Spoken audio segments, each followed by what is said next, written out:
Highlander Folk School in Grundy County was established in 1932 by Tennessean Miles Horton to educate the poor and offer courses in organized labor.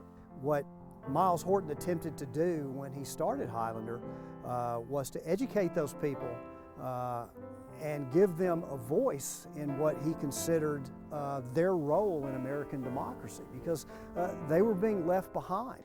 By 1952, Highlander's board of directors decided to address the issues of segregation and civil rights, attracting names like King, Abernathy, and Parks. I mean, it is a who's who of what becomes the civil rights movement in the 1960s.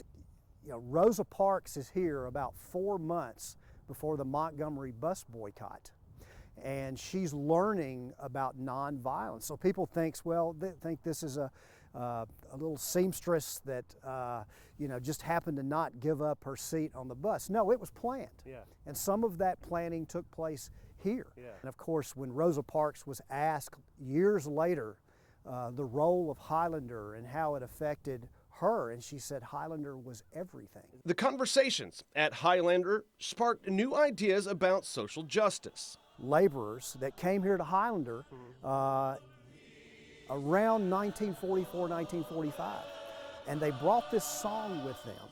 In 1957, when Pete Seeger came back, it was finally introduced to Pete Seeger, and so he changed a couple of the verses, and he changed it to "We Shall Overcome," which eventually becomes a significant part of the civil rights movement. As the black civil rights movement exploded, the school became a lightning rod for segregationists who condemned it as a communist and radical breeding ground.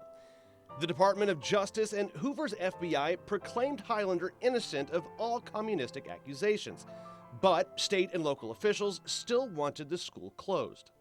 So at the end of a hot, honest day's work, the men here would pitch in a quarter to grab a cold beer out of the tub, hang out on the front porch just to relax.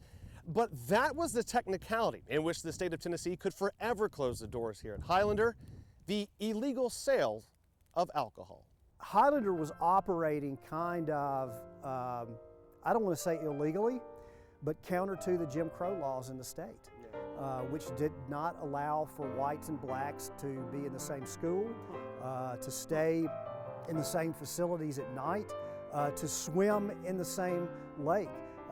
As Andrew Young told me, the first time he visited Highlander, he was struck immediately by there were white people and black people swimming together in the lake. The doors were locked at Highlander, but the ideas that were born here could never be silenced. They're the people that are on the streets that are fighting for your rights as an individual, to be able to vote, to be able to go to school where you want to go to school, to be able to love who you want to love, to be able to marry who you want to marry. Those are individual choices that people make, and I'm still having those debates today.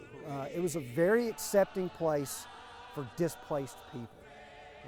We fight that still today.